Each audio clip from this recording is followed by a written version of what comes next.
dice and ting and ting. I'm Tiffany Cannon, Reggae Girl Striker, and you are watching the Reggae Boys Commentary. Don't forget to like, share, comment, and subscribe. Good morning. Good morning, good morning, good morning. Hello, everyone. I'm Simon Preston, and welcome to Reggae Boys Commentary.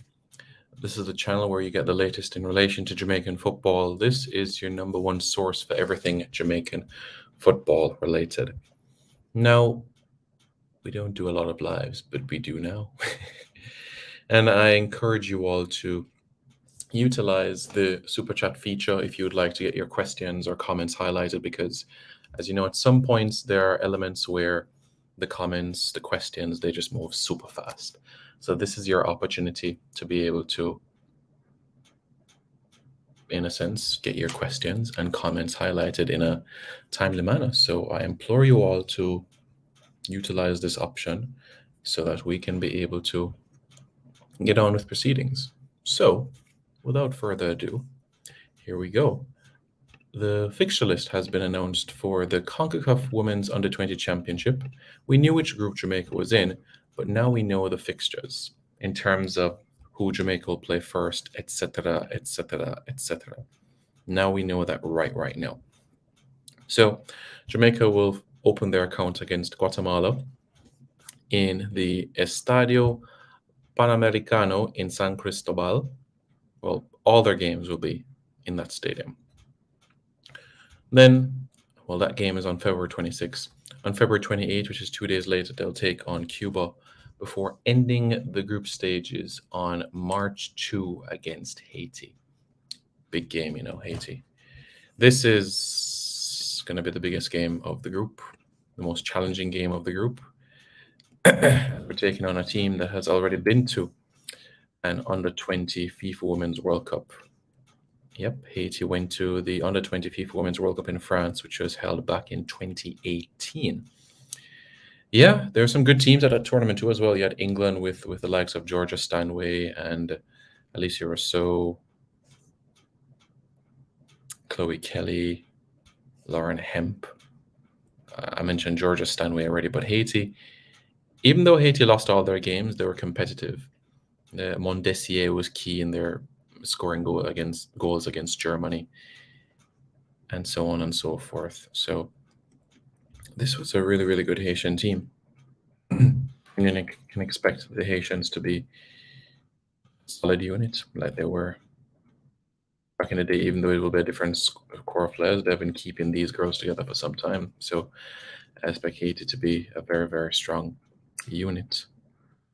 So it's very, very straightforward. The top 3 teams from each group will advance to the round of 16 of the competition. From there, the top 3 teams will qualify for the FIFA Women's Under-20 World Cup, which will be hosted in Costa Rica. So if you go to the final, and if you win the 3rd place playoff, you qualify for the Under-20 Women's World Cup. It's as simple as that. Now, in relation to, you might be saying, okay, what are the other groups, Simon? Well, the other groups are like this: Canada, Trinidad and Tobago, El Salvador, St. Kitts and Nevis, Mexico, Honduras, Guyana, Panama. And in Group E, the United States, the host nation, the Dominican Republic, Puerto Rico, and Nicaragua. And the 4 teams that will join those top 3 teams in each group in the round of 16 of the tournament will be Bermuda, Cayman Islands, Curacao, and Suriname. So that's what we have to bear in mind. Jodie Brown is 19 years of age, so she will be eligible again for another Under-20 cycle. So this is something that we can look forward to from this perspective, and hopefully we see a Jamaican team that is capable of getting to the semifinals of the competition. I think it was quite unfortunate that back in 2020, we were eliminated in the quarterfinal stage to the Dominican Republic, the host nation, after we did so well in the group stages. Scoring goals for fun, scoring 9 past Bermuda, beating Canada for the first time ever, becoming the first Caribbean nation to defeat Canada for the first time ever. I think it just speaks volumes about the work that has been put in by Busby and Tashana Vincent in order to make this a reality. So I think it's amazing that this was able to be accomplished, and that we're able to get a little feather in our cap where this is concerned. So it's really, really good. It's really, really enticing and exciting, and I'm really delighted that we're able to get that piece of feather in our cap.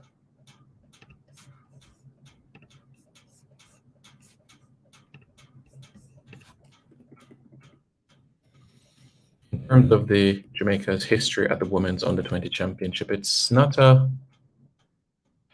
expansive one, you could say, because Jamaica's best ever finish was 4th, and that came back in 2006.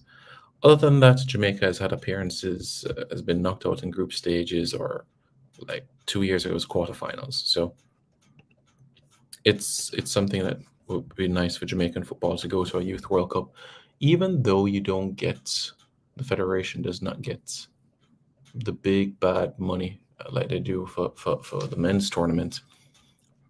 Being at a Youth World Cup is still recognition. Being at a Youth World Cup still brings exposure for our young ladies. And that's why I think this under-20 cycle is so critical, so important. And that's why this is something that needs to be capitalized on. Will it be capitalized on? Well, that's another question. But if you look at the raw talent, the absolute raw talent involved in this squad, I see no doubt why we can get to the semifinals of a competition. And as you know, from there, anything can happen. Anything can happen. So open their account against Guatemala on February 26th, then face Cuba on February 28th, and then close out the group stages against Haiti on not February 2, but on March 2. Yes. So that is the situation. That is the situation. So, reggae boys, reggae girls fans, what are your thoughts? What are your thoughts? Well, let me know your thoughts in the comments below about this. Your thoughts about the fixture list. And don't forget to subscribe to Reggae Boys Commentary for more content. Take care, everybody.